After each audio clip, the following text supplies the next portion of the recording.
Did you know the video game industry is bigger than Hollywood and the entire sporting industry combined? And crypto gaming and the metaverse is the next logical step. Alex Becker even predicts this to become the biggest industry in the entire world, which is a spot currently held by financial services at $22.5 trillion, then followed by real estate and then e-commerce, if you're curious. The entire crypto gaming space is currently valued at less than $30 billion, a potential 1000x ROI. And one of the big players in this space is Enjin, a company that's strangely been around since 2009. But what the hell does Enjin actually do? How can you benefit from it? And what price will it be at in 5 years? Let's hit that like button together on 3. 1, 2. Enjin was originally created in 2009 as a social network for gamers. Over the next decade, they grew to 20 million customers before the team started to see an uptick in peer-to-peer payments in the gaming ecosystem. Things like kids selling their Spider-Man skins on Fortnite to each other outside of the game on what's known as the gray market. Not gray because it's that sort of market, but because it's technically against Fortnite's terms and services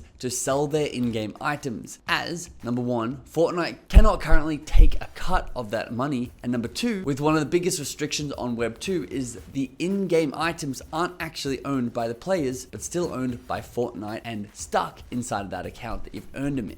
But despite these restrictions, 2.7 billion people play centralized Web 2.0 games, and they spend over $300 billion per year on them. Power-ups, in-game weapons, skins, and girlfriends. They spend $300 billion a year on these things, and they don't even own them. Then came our superhero, Enjin, sort of the Pandora's box of gaming crypto. The easiest way to think of Enjin is basically the Canva, but for gaming developers in crypto. They give developers a suite of tools to create crypto games in return for them using their native Enjin token. Enjin currently have 38 games that you can play. Inside of these games, you can win characters, items, and weapons that you actually own. You can sell these weapons, you can keep them in your wallet, or even transport them into totally different games on the Enjin ecosystem. Even more than that, my favorite thing is Enjin have developed a phenomenal insurance-based system within their ecosystem. For example, when a developer creates in-game items such as cards or swords, he embeds them or imbues them with Enjin's native token. For example, if I developed a game with a legendary sword, I could put $100 worth of Enjin token inside of that NFT. This means the sword will always have a minimum value of $100, and if my game ever disappeared, became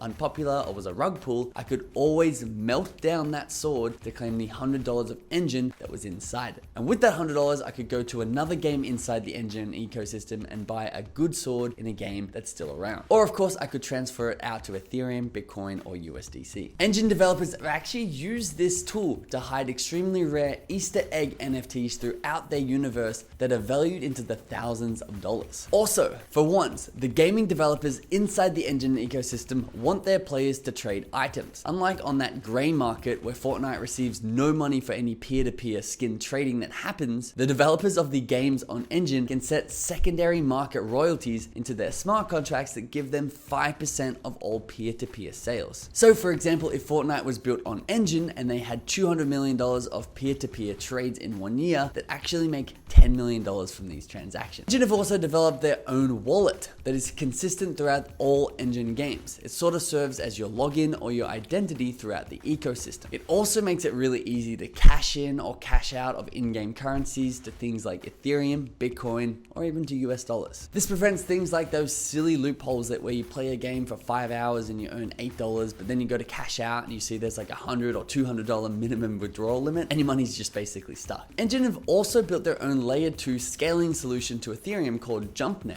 in order to get rid of those high gas fees. They also received a parachain slot on the Polkadot ecosystem where they're starting to build their new token, Affinity. Their developers are insanely experienced and insanely talented in the blockchain space, and they've actually even created their own Ethereum standard ERC 1155, which combines the best of ERC 721 and ERC 20 to be able to batch distribute in-game items to your players. They have an NFT 2.0 marketplace coming very soon with smart, scalable, and adaptable NFTs, which have insane potential. If you want to see a video on NFT 2.0 technology and what that could actually bring to the market, let me know in the comments below.